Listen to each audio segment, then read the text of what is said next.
Tere tulemast vaatama Bondora selle nädala videot. Heidame pilgu sellele, kuidas oma sissetulekut liitintressi abiga suurendada.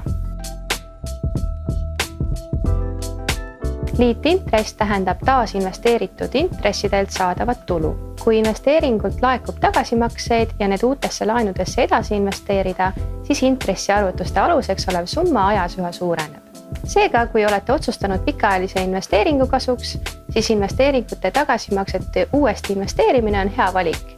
See aitab liitintressi abil märkimisväärselt raha kasvatada. Saate meiega alustada investeerimist juba täna, et hakata oma raha kasvatama ja peagi lõigata kasu ka liitintressist. Lisainfo saamiseks vaadake video all kirjelduses olevat linki. Külastage ka meie Facebooki lehte Bondora Capital. Aitäh vaatamast ja peatsete kohtumisteni!